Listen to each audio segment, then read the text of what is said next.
Ibu Bapak sekalian bahwa diskriminasi gender ini terjadi karena ada beberapa hal. Kami bisa sampaikan contohnya semisal ada stereotip bahwa contoh di sini semisal dianggap pandangan-pandangan atau anggapan kepercayaan negatif terhadap salah satu jenis kelamin. Semisal laki-laki menyampaikan bahwa perempuan itu kurang mampu berorganisasi, cerewet, pelit. Kemudian perempuan menyatakan bahwa laki-laki itu tidak sabaran, mau menang sendiri.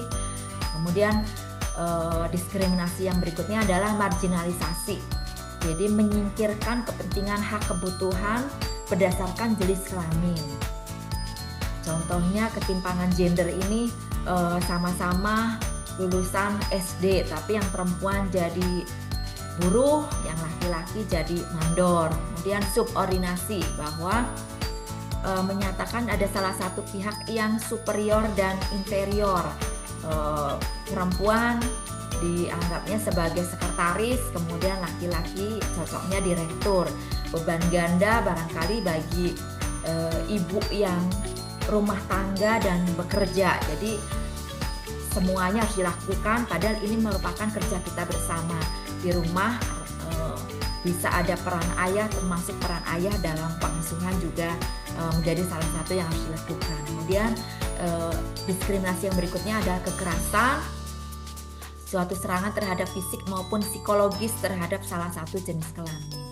Ini terkait kekerasan, Bapak Ibu, juga kalau tidak adanya rumah perlindungan perempuan RPP yang diamanatkan oleh pemerintah pusat, ini juga mengakibatkan turunnya jumlah tenaga kerja perempuan. Karena dengan tidak adanya RPP, rumah perlindungan perempuan, biasanya di perusahaan-perusahaan juga terjadi kekerasan fisik dan psikologis, akhirnya resign atau mengundurkan diri dari pekerjaan. Ini menurut hasil koordinasi kami dan diskusi kami dengan pemerintah pusat.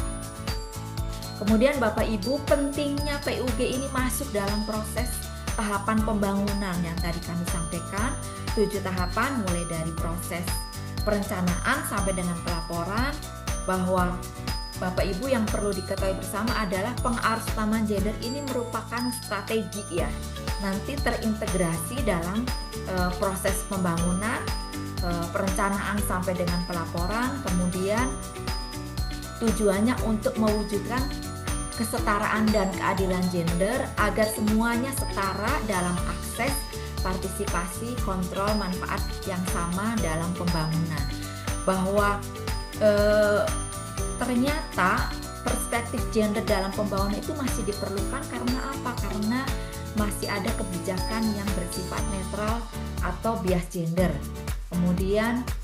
Kemudian masih terjadinya perlakuan yang tidak adil dan kesempatan yang tidak setara dalam proses pembangunan. Kemudian mendorong agar pembangunan itu bersifat adil untuk semuanya. Bapak Ibu, bahwa PUG ini merupakan strategi pada perkembangannya ini yang perlu menjadi catatan kita bersama Bapak Ibu, bahwa pada perkembangannya PUG ini untuk menghapus kesenjangan antara laki-laki dan perempuan. PUG untuk menghapus kesenjangan antara laki-laki dan perempuan. Juga untuk meningkatkan inklusi sosial.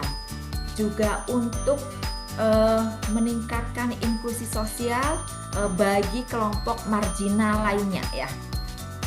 Jadi menghapus kesenjangan, meningkatkan inklusi sosial kelompok marginal, dengan sasarannya itu antara lain juga untuk mengurangi kesenjangan akses, partisipasi, kontrol, dan manfaat dengan sasaran anak, lansia, penyandang disabilitas, masyarakat adat, masyarakat miskin, dan kaum rentan lainnya. Jadi bukan hanya perempuan, tetapi laki-laki dan perempuan, termasuk di dalamnya ada anak, lansia, disabilitas, masyarakat rentan lainnya. Nah, Bapak Ibu sekalian, tadi kami sudah sampaikan dalam 7 tahapan dari proses perencanaan sampai dengan pelaporan. Tentunya ini juga masuk dalam terintegrasi dalam dokumen perencanaan 5 tahunan dan tahunan, baik RPJMD, Renstra, RKPD, dan Renja, dan dokumen penganggaran, baik itu KUPPAS, RKA, dan DPA.